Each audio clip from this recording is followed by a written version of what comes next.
In the dark, vast expanse of international waters, a Russian fighter jet screams through the sky, its shadow momentarily eclipsing the deck of a U.S. Navy destroyer. It's flying dangerously, almost recklessly close. Seconds later, a blaring alarm cuts through the sea air as the ship sounds general quarters. This is no training exercise. It's a deliberate, high-stakes provocation. For years, these encounters have ended with stern warnings and diplomatic protests. But this time was different. This time, the United States didn't just talk. What happened next could redefine the most dangerous game of brinkmanship we've seen in decades. This particular flashpoint ignited in the Black Sea, a region that has become an increasingly crowded and tense theater for both U.S. and Russian naval forces. According to official Pentagon sources, a Russian Su-24 Fencer attack aircraft descended rapidly, banking hard as it flew within a mere 30 feet of the USS Donald Cook. The American destroyer's crew had sent multiple radio warnings, urging the pilot to change course, but the calls went unanswered. The maneuver was textbook aggression, unprofessional, and safe, and undeniably intentional. On the bridge of the Donald Cook, the captain's orders were swift and clear. The ship's advanced defense systems were activated, electronic countermeasures were readied, and the entire vessel went to full combat alert. Every sailor was at their station, ready for the worst. Their eyes locked on the hostile aircraft circling them like a predator. This wasn't an isolated incident, or random act by a rogue pilot. Far from it. This encounter is part of a much larger, and far more concerning, pattern of behavior. For years, Russian forces have been methodically testing American and NATO resolve across the globe. We've seen their pilots buzz other ships, intentionally jam secure communication channels, and even lock onto American aircraft with their missile-targeting radar, a move universally understood as a fin. I'll step before firing. Military analysts are clear. These are not random acts of bravado. They are calculated provocations, carefully designed to achieve specific goals. Each flyby is a mission to assess response times, to gauge the readiness and rules of engagement of their adversaries.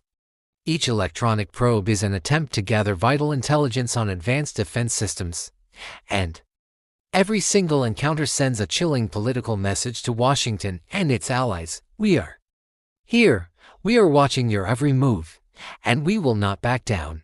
It's a strategy of constant pressure, designed to wear down resolve and create an atmosphere of perpetual tension.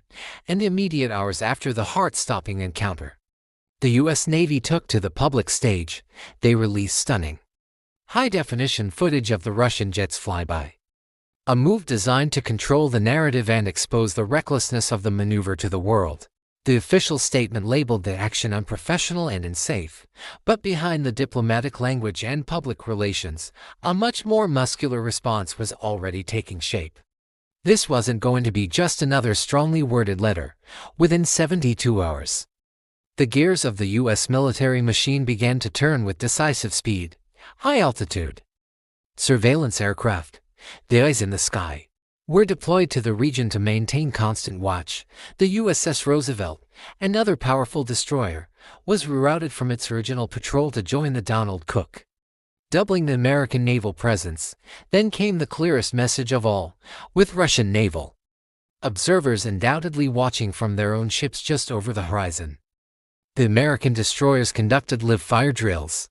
The thunder of their cannons echoed across the Black Sea, a deliberate and unmistakable show of force. This was not just flexing. It was a direct, nonverbal warning: cross this line again, and we are prepared to respond with overwhelming firepower. So, why is this happening now? Why this escalating dance of danger on the high seas? The answer lies not just in the actions of a single jet, but in the seismic shifts of global power. As NATO continues its eastward expansion, bringing former Soviet bloc countries into its fold, Russia feels increasingly encircled and isolated. From their perspective, this is an existential threat pushing right up against their borders.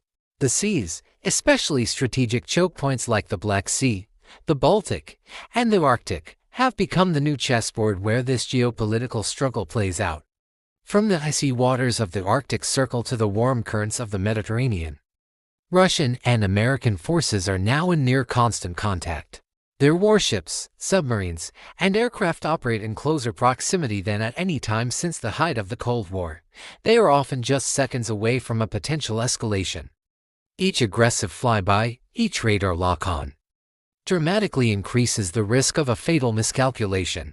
And in modern military terms, a miscalculation between two nuclear-armed powers doesn't just mean a diplomatic incident, it could mean war.